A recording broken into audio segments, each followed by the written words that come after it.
Today, netizens, for today, let's review the Jordan Zion 3.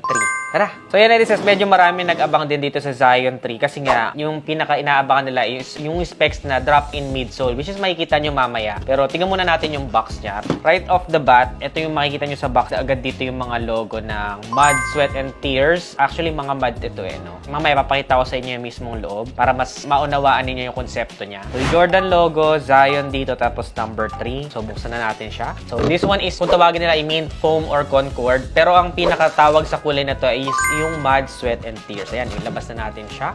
So, I'm not quite sure kung appealing sa inyo itong mint green na colorway or yung Mud, Sweat, and Tears. Pero napakarami pa niyang available na colorway. And for me, siguro ang mga magiging hot cakes dyan na colorway ay yung parang all white at saka yung Sanctuary na black lang siya tapos may mga pink siya na effect na bumagay itong pinaka-konsepto na Mud, Sweat, and Tears. So, kung mapapansin nyo, medyo graphical siya. Tsaka ang ganda ng quality pala nito. Yung ko lang din medyo napansin at natitigan dahil binili lang naman natin siya recently. So, itong mga pattern na to ay hango mismo sa photo ni Zion na tumapak siya sa putik at nag-explode yung mga putik or sumabog dyan, nag-splash all over that. Hango talaga sa konsepto ng Mud, Sweat, and Tears. Kung saan ang galing si Zion until na-reach niya nga yung NBA level of success na meron siya ngayon. Maraming nagsasabi na parang kamukha na daw ta ng Li-Ning o kaya ng Anta. Medyo hawig kasi lalo na dito sa may part na ito. Ito kasi yung parang Z na Z-shape for Zion. Medyo parang kamukha siya ng sa Li-Ning or sa Anta. Yun yung sinasabi nung ilan. Pero malalaman mo lang siya na Jordan kapag nakita mo na dito sa may tongue part niya kasi nandun yung Jordan logo. Pero aside doon, dito sa may heel part yung Zion logo lang. At saka ito pala, meron din palang Jordan logo dito. Bukod dun sa tongue part. Medyo maliit lang, no? Doon mo siya ma-identify na Jordan lineup pala tong Zion 3. Aside dun sa tongue part niya, dito din pala nakasulat yung 3 for the Zion 3. And of course, for the foam, actually medyo okay naman dito sa may bandang heel part. Pero yung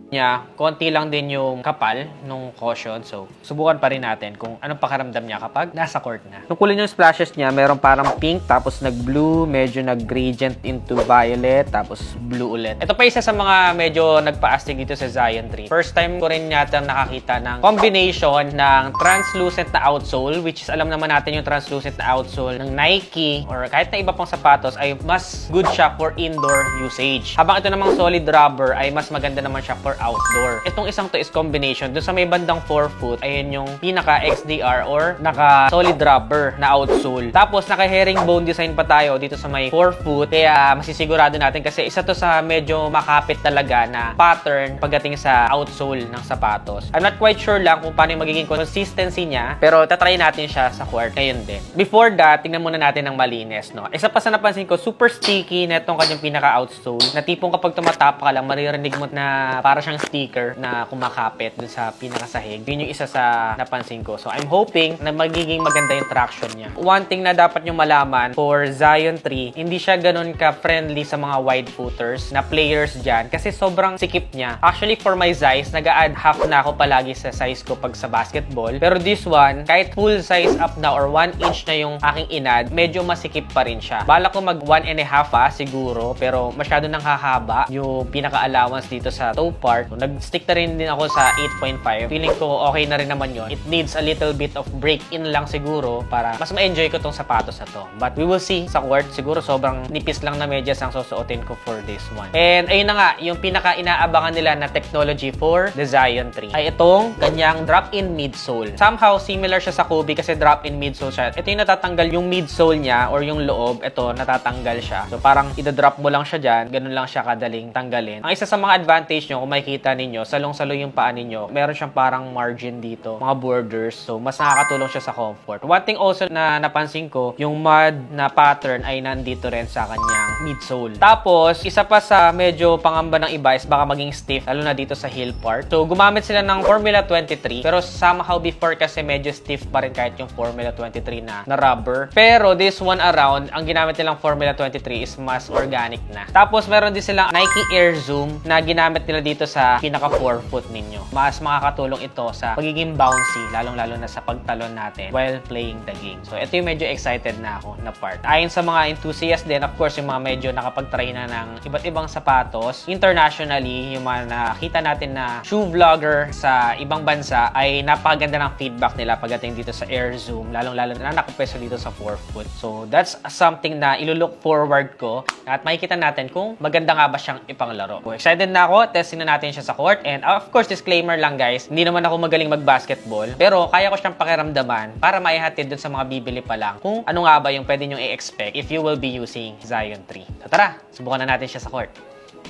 Right, ayan, na-fit ko na siya. So, ready to play na tayo. Yung full size up na nilagay ko sa kanya is okay naman. Medyo talagang pang narrow foot lang din talaga siya. And also, one thing na napansin ko pala sa mga Zion lineup, completely different yung Zion 1 dun sa Zion 2. Tapos, pag tinignan mo to Zion 3, para siyang completely different shoes din. Para sa mga fans dyan na naghahanap ng consistency, let's say for example, yung Kobe. Pag tinignan yung lineups ng Kobe across all the Kobe lineups, parang makikita mo yung consistency ng sapatos na kay Kobe talaga yun. Unlike kay Zion, parang kada version or kada nag-upgrade siya ng bago, parang completely different shoes. Yun yung something na napansin ko. Mas pinasimple. Yung Zion 2 kasi parang may strap, di ba? So, mas malakas yung character nun. Pero, dito sa Zion 3, completely different na ulit yung style niya. At sinubukan na nga natin siya sa court, Nedices. I think hindi appropriate itong kind of court na pinaglaruan ko para sa outsole nitong sapatos na to dahil hindi ko masyado naramdaman yung kanyang pinaka-traction. Medyo dusty rin kasi yung court at kung makikita nyo ay rubberized siya. So sa palagay ko, it will be highly efficient sa mga tabla. Hindi rin siya masyado nag-i-squeak dito sa court na ito dahil somehow, hindi naman super dusty pero rubberized itong kanyang surface. Mayroong traction dun sa forefoot dahil solid rubber siya. Pero dun sa may bandang heel part ay nakakaramdam talaga ako ng dulas at nawawala yung stopping power. Somehow, nailang ako sa paggamit ko neto sa rubberized paint na court. So I think, bibigyan ko pa siya ng chance na magamit natin pagdating sa mga tabla. And alam naman natin yung translucent outsole talaga ni Nike ay mas efficient lang talaga sa mga tabla na court or talagang 100%